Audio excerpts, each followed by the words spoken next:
தம்பி, மற்றவர்கள் மாதிரி அல்ல, நமக்கு இந்த உலகம் மாதிரி அல்ல. என் கூட காலேஜில் படிக்கிறவங்கள ஜாலியா இருக்காங்க. அங்கிள், நீங்க என்ன அந்த காலத்து சாமியார்னா என்னையும் சாமியார் சொல்றீங்களா? ஊரோடனா நாமும் சேர்ந்து ஓடணும், நாடோடனா நடுவால ஓடணும். பாம்பு திங்கிற ஊருக்கு போனா பாதி கண்ட நமக்கு, நண்டு திங்கிற ஊருக்கு போனா நடுக்கண்ட நமக்கு. அவன் பழமொழி வேற கண்டுபிடிச்சிருக்கான். அப்ப அரளிக்கோட்டை திங்கிற ஊருக்கு போனா தின்னு, அது மட்டும் செத்து போருமே அங்கிள். தெரியுதுடா மடப்பையில. உலகத்தில் இருந்தால் நீ உலகத்தான் அல்ல. கைகளை தட்டி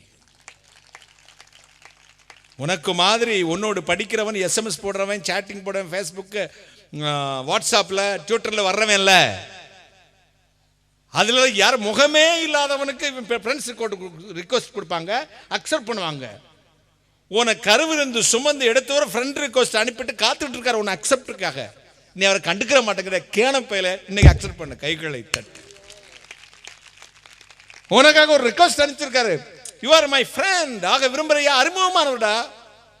நீ கீழே விழுந்தா தூக்கி விடுகிறவ, உனக்கு சுவாச காற்றை கொடுத்தவ, உன் ஆத்தாளுக்கு அப்பனுக்கும் முப்பாட்டன் வரை கஞ்சி கொடுத்து வளர்த்து இன்னைக்கு வரை உன்னை படிக்க வச்சு பேண்ட் சட்டை போட்டு கோமணம் கட்டிக்கிட்டு வயிற்றுல வயல்ல அடிமையா இருந்த உன் பெற்றோர் வயிற்றுல பிறந்த உன்னை இந்த இடத்துல வைத்த தெய்வம். கைகளை தட்டி.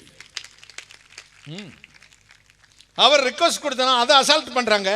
ஏதோ முகந்திரி ரோஸ் பூ போட்டிருக்கோம் அதுக்கு அப்படிமா. இப்படிதான் மதுரையில் ஒரு பையன் ஃபேஸ்புக்ல சாட் பண்ண 2 வருஷமா. அண்ணலும் நோக்கியா, அவளும் நோக்கியா. இப்ப நோக்கியா கம்பெனி அவுட்டு. என் ஜபமெல்லாம் என்ன தெரியுமா? நீங்க தப்பா நினைக்க கூடாது, இந்த சேட்டலைட்லாம் அவுட் ஆயிரணும். பிசாசனுடைய ஹார்ட்டே நான் மொபைல் தான் சொல்லுவேன், இன்டர்நெட் தான் சொல்லுவேன். அதை வச்சுதான் கள்ளக்காதல், வீட்டில் பெற்றோர்களுக்கு அடங்காமல் ஓடுகாலியா ஓடுற பிள்ளைங்க, அடங்காத பையங்க. 24 என்னத்தை பேசுவீங்களோ தெரியாது. பேசுனதையே பேசினா இருக்க. ஒரு தடவை கேட்டா நியூஸ்டா, அதையே 24 கேட்டா நியூசன்ஸ்.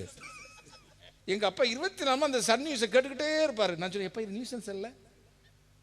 சுமார் நியூஸ். அவருக்கு 83 வயசு. அவர் நினைக்கிறாரு ஃப்ரெஷ்ஷா வந்துகிட்டே இருக்கு. ஒன்னே தான் வரும், காலையிலேருந்து சாயங்காலம் வர அந்த ஒரே நியூஸ் தான் திருப்பி சொல்லுவாங்க. இல்லை அது கேட்டு என்னடா புதுசு புதுசா இருக்குடா. அதுல உன் வாழ்க்கையை மாற்றும், உன் பாதையை மாற்றும், உன் நடையை மாற்றும், உன் வாழ்வின் தராதரத்தை உயர்த்தும், உன்னை இந்த இடத்தில் உயர்ந்த இடத்தில் வைக்கும்.